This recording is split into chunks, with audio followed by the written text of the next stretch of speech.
북한하고 미국하고 회담이 있는 날 하필이면 이제 자유한국당 전당대회가 딱 겹치잖아요.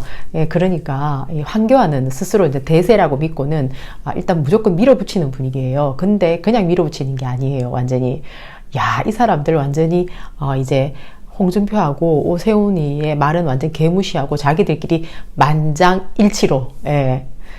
그날 27일 날 그냥 그대로 강행하기로 했다는 거 아닙니까? 그러니까 이것은 누구누구를 완전히 엿먹인 거냐면은 박근혜, 오세훈, 홍준표 세 사람을 다 엿먹였다. 저는 그렇게 봐지거든요.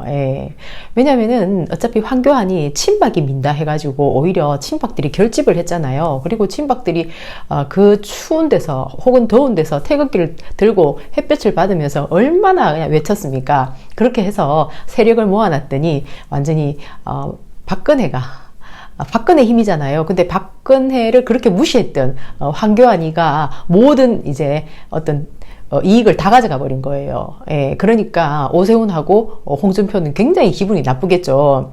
어쨌든 이 사람들은 보이콧을 하겠다 이렇게 나온 겁니다. 더 웃긴 거는 그러면은 날짜를 조정해 보겠다 뭐 이런 얘기가 나오는 게 아니라 이제 김진태하고 그러면은 황교안하고 두 사람이 주로 싸우겠네. 아이고 막 그래 하면 되지. 이런 식으로 또 분위기를 몰고 가버리는 거예요.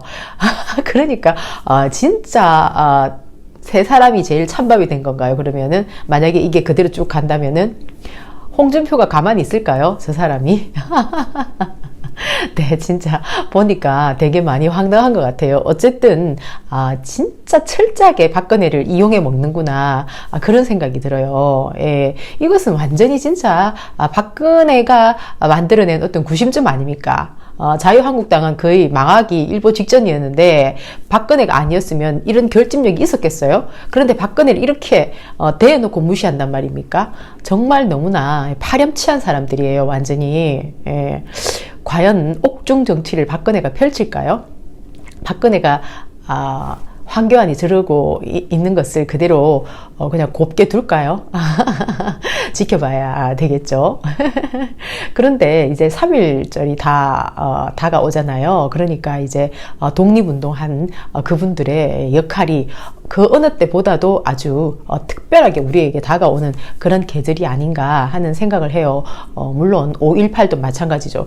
근데 너무 웃기는 게 5.18에서 이제 그 자식을 잃었던 얼마나 많은 실제로 그 울분에 찬 사람들이 있나요? 그 사람들은 완전 지금도 그때 자식을 잃었던 그 트라우마에서 벗어나지를 못하고 늘 그 이제 권리를 되찾기 위해서 이제 부르짖어요. 그리고 그때 그 5.18의 경험이 가장 크게 민주화를 만드는 어떤 원동력이 되었고, 그래서 광주를 민주화의 성지라고 하잖아요. 그 정도로 완전히 명백한 증거가 있는데도 불구하고 자유한국당에서는 역시 공포정치, 그러니까 남과 북의 공포정치로 어떤 이익을 취하는 집단이었듯이 또 이들은 그때 그 당시에 5.18에서 사람들이 무장도 하지 않았는데 총을 쏴가지고 죽이고, 예, 그런 장면을 목격한, 그리고 그런 데서 자식을 잃었던 부모들은 지금도 그 원안에서 사무쳐서 빠져나오질 못하고 있잖아요.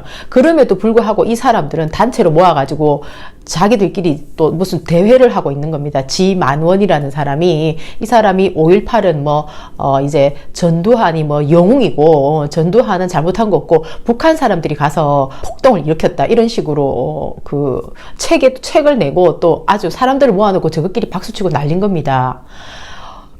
근데 법적으로 완전히 밝혀진 거예요. 그런 것은 터무니없는 허황된 얘기라는 것이. 그런데 그것을 가지고 이제 이 사람들이 끝까지 자기들이 옳다고 주장을 하는 겁니다. 아니 그러면은 전두환 한 명, 지만원이라고 저런 과대망상에 걸린 사람 한 명, 이 두 사람을 주축으로 하는 얘기와 광주에서 그렇게 부르짖는 엄마들의 얘기가 어떤 게 더 우리가 건강한 사람들이 봤을 때 진실하게 다가오나요? 그때 군부 쿠데타를 일으켜서 대통령이 된 사람이 전두환입니다. 그런 사람인데 그런 사람을 영웅으로 하고 그런 사람한테 짓밟혀 가지고 아직도 고통에서 빠져나오지 못하는 사람들을 오히려 아주 지금 이 잘못된 어떤 그때 그 당시의 문제들을 거꾸로 해석을 해가지고 이것으로 또다시 이상한 공포를 만들어내는, 정말 이 자유한국당 사람들은 이 역사가 심판을 해야 된다, 그런 생각이 들어요. 예. 박근혜를 이용해 먹는 거 보세요.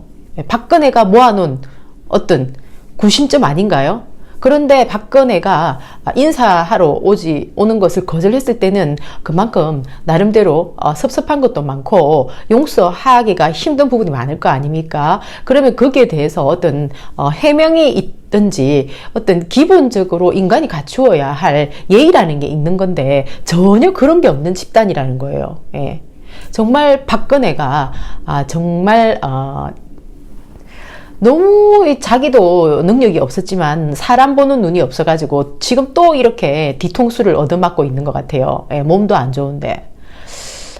사람들 진짜 의리도 없고 완전히 거짓말쟁이에다가 어쨌든 박근혜가 앞으로 옥중 정치를 어떻게 펼칠 것인지 아니면은 그냥 한번 진짜 얄미워서 그냥 그렇게 한번 해본 것인지 뭐 그것은 또 두고 봐야 알 것 같아요. 과연 대한애국당 사람들은 그대로 있을 것이냐. 어쨌든 자기들은 만장일치로 황교안이 되기를 바라는 어떤 큰 세력이 있어가지고 그날 북미 회담하는 그날 밀어붙인다고 하네요. 그러니까 뭐 이제 실제로 김진태하고 황교안하고 둘이서 이제 경합을 벌이는 그런 일이 일어날지 안 일어날지 그것은 뭐 두고 봐야 할 것 같아요. 예.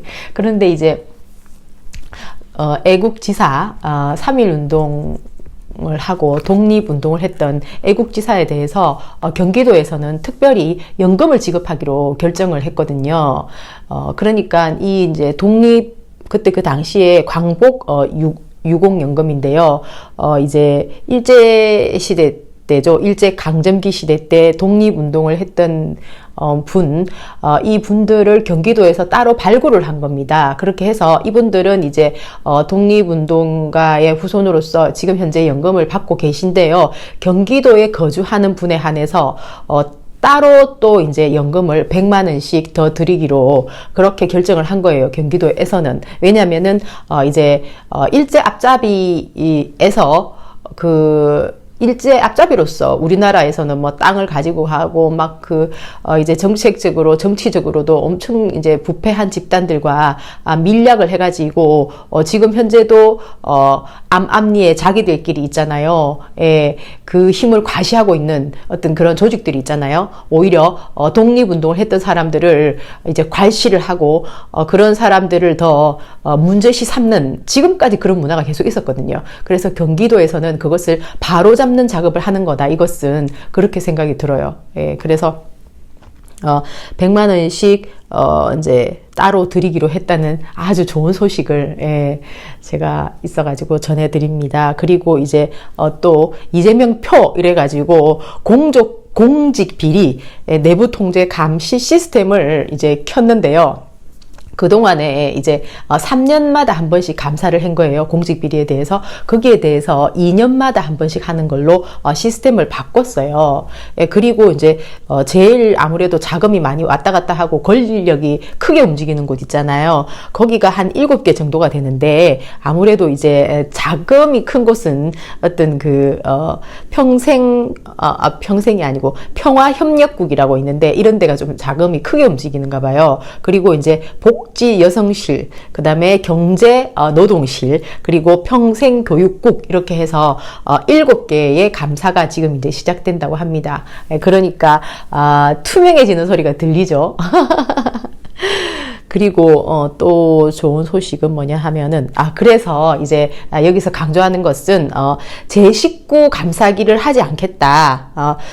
도 산하의 공공기관을 철저하게 감시를 해서 이제 잘하고 있는 데는 상을 주고 잘못된 데는 벌을 주는 확실한 어떤 분명한 이재명 지사님의 소신을 보여준 거죠. 이것은 공무원들이 더욱더 맑아지는데 일조하게 될 것이고 경기도는 역사적으로 더없이 투명해지고 공정해지겠다. 그게 느껴지죠. 1300만 도시니까 제일 먼저 앞서 나간다면 표준이 되고 너무 좋은 거잖아요. 그리고 또 지금 이제 이번에 어저께 나온 뉴스에 페이퍼 컴퍼니를 이제 싹 다 뒤지겠다고 그랬잖아요. 이게 알고 보니까 이제 꽤 오랫동안 진행이 되어 온 겁니다. 그런데 이제는 확실하게 모든 시스템을 구축을 했대요. 그러니까 이제 전문 인력들 여기 그러니까 이 페이퍼 컴퍼니를 만드는 사람들도 속이기 위해서 얼마나 철저하게 자기들을 위장하고 있었겠어요. 그러니까 이 위장한 것을 잡아내려면 또 그만한 전문 인력이 필요한 겁니다. 그리고 보니까 이제 제보자들이 있었는 거예요. 제보자가 있으니까 이런 그 부패 상황을 너무너무 잘 알고 있는 거겠죠. 그래서 그런 단속 시스템이 전부 다 이제 구축됐다. 이렇게 완전히 신뢰가 확 오는 기사가 오늘 하나가 떠가지고 너무 기분이 좋은 거예요. 하청을 발주하기 위해서 그러니까 뭐 하청에 하청을 주고 막 이런 말 많잖아요. 그렇게 하기 위해서도 이제 그 가짜 회사를 막 한 5개, 6개씩 만드는 겁니다. 한 사람이 뭐 하나 만드는 사람이 뭐 2개 만들고 3개 만들고 하는 거 아니겠어요? 그렇게 해서 이제 이 사람들이 작전하는 것을 알고 있기 때문에 싹 다 뒤져보겠다. 그렇게 말씀하신 거예요. 그리고 비정상 구조에서는 언제나 잔머리 쓰고 새치기 하고 나쁜 짓 하는 소수가 이익을 보고 청렴한 사람 다수가 피해를 본다. 모든 불공정한 제도는 그렇다. 그게 나라 망치는 것이다. 이렇게 강조를 하셨어요. 그러면서 이제 건실한 건설업체의 기회를 박탈하면서 건설업계의 공정 질서 전반을 해치고 있다. 얼마나 미운 사람들이, 이런 사람들이 드디어 소탕 작전에 들어간다는 겁니다. 와. 그리고 또 이제 하나 더 멋진 소식이 있는데요. 이재명 표 갈등 조정관이 간다. 이렇게 이제 기사가 하나 났어요. 이건 보니까 이 갈등 조정관이 그러니까 사람 수가 많진 않아요. 경기도에 이 5사람인데요. 이 사람들이 이제 여기서 일어나는 어떤 정책을 입안을 하는 데 있어 가지고 주민 대 주민이 마을 대 마을이 서로 간에 자기 이익을 가져가기 위해서 막 목소리를 높이잖아요. 그럴 때 이 갈등 조정관이 중간에 끼어들어 가지고 어쨌든 공적 자금이 투여되기도 하고 또 이제 마을의 발전을 위해서 서로가 노력을 해야 되는데 싸움만 하고 있으면 하나 또 해결책도 안 나오고 시간만 낭비하잖아요. 그러니까 그것을 이제 해결하는 어떤 그런 부서예요. 근데 이분들이 보니까 엄청 많은 좋은 효과를 거두었답니다. 그러니까 앞으로도 이분들이 이제 그 노하우가 쌓일 거니까 더 발전하고 좋아지겠죠. 어쨌든 이재명 도지사님은 이렇게 말을 해요. 민주사회에서 극한으로 치닫는 갈등은 사회를 좀먹는 그 악이에요. 구한말 민족 간 갈등은 패망으로 이어졌고 가치가 분열된 사회일수록 교육, 의료, 인프라 등 공적 서비스 수준이 낮습니다. 갈등 관리가 중요한 이유입니다. 그러니까 교육, 의료, 인프라의 서비스 수준을 높이기 위해서 이런 갈등 관리하는 시스템을 만들었다. 이제 이런 거죠. 5명에 불과하지만 갈등을 중재해서 굵직굵직한 효과들을 만들어냈다 하는 것이 이제 결과적인 지금까지의 평판이라는 거예요. 또 하나 반가운 소식.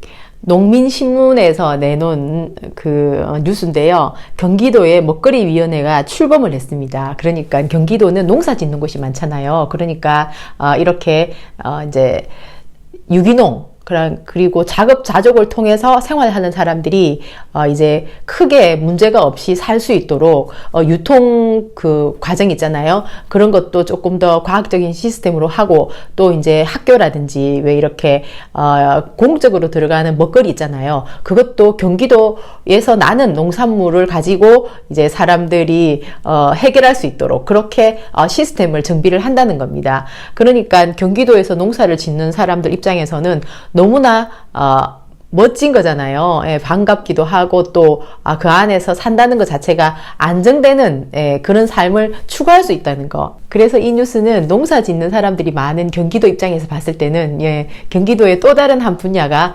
잘 관리되고 있고 발전되어 간다는 거. 그런 소식인 것 같습니다.